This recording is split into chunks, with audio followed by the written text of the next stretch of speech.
ডিউটির থেকে আসার পরে আমি ঘরে কি কি করি চলো দেখানো যাক। সকালেরটা তো করতে পারলাম না, বিকেলেরটা করছি। এই যে দেখো মাছের ঝোল বসিয়ে দিয়েছি, এদিকে ডাল হয়ে গেছে, আলু ভাজি হয়ে গেছে, আর এটা ভাত, ডাল আলু ভাজি ভাত, এদিকে করলা ভাজি, এদিকে সজনে ডাঁটা চচ্চড়ি। এ দেখো ঘরটা ঝাড়ু দিয়ে নিচ্ছি, ঝাড়ু দেওয়া হয়ে গেলে পরে আবার উঠান ঝাড়ু দিব। এই দেখো উঠান ঝাড়ু দিতে চলে আসি, জুতোগুলো সব আওলা ঝাওলা হয়েছিল, একটু গুছিয়ে নিলাম। গুছিয়ে নেওয়ার পরে যে ঝাড়ু দেওয়া কমপ্লিট।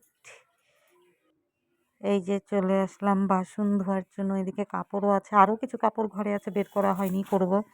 এদিকে মেয়ে খেলাধুলা করছিল, স্নান করতে বলতেছি খেলাধুলা করছে। চলে আসলাম ঘর মুছতে। এটা হলো আমার রুম। প্রথমে আমার রুমটাই মুছে নিচ্ছি, তারপরে বাকি রুমগুলো মুছবো। আর এদিকে চিল্লাচ্ছিলাম, মেয়েকে বলছিলাম সুইটি এদিকে চলে আয়, স্নান করবি। ও বাইরে খেলাই করছিল, সহজে স্নান করতে আসছিল না। তারপরে সব কমপ্লিট করে এই যে বাচ্চাদের দুজনকে খাওয়ানোর জন্য ভাত বাড়ছি। ওরা অনেক কিছুই রান্না করেছে কিন্তু ওরা খেতে চায় না, ওগুলো শুধু ডাল আলু ভাজা দিয়ে ওদেরকে খাবারগুলো দিচ্ছিলাম। তো ডাল আলু ভাজাই পছন্দ করে।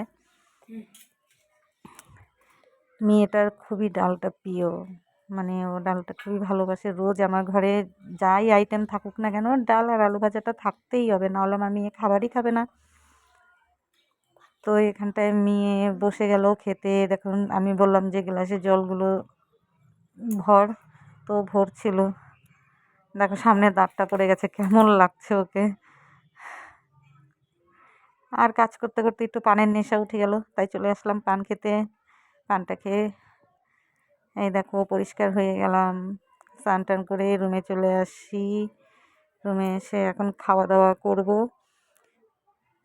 এই দেখো চলে আসি খাবার খেতে। মানে অনেক কিছু বানিয়েছি কিন্তু শুধু মাছের ঝোল আর সবজি নিয়েছি খাওয়ার জন্য। খাওয়া কমপ্লিট হয়ে এই দেখো মেয়ে টিউশন যাবে, মেয়েকে একটু পায়েস দিয়ে দিলাম, যে পায়েসটা খেয়ে টিউশনি চলে যা, 5টা বাজে। তো মেয়েটা পায়েস খাচ্ছিল।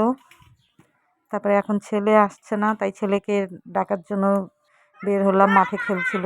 5টা বেজে গেছে, আসে না। তাই ওই যে দেখো বাঁশের উপরে ঝুলছে, তো ওকে ডাকছিলাম যে চল, টিউশনির টাইমটা পার হয়ে যাচ্ছে। টাটা। কেমন লাগলো ভিডিওটা?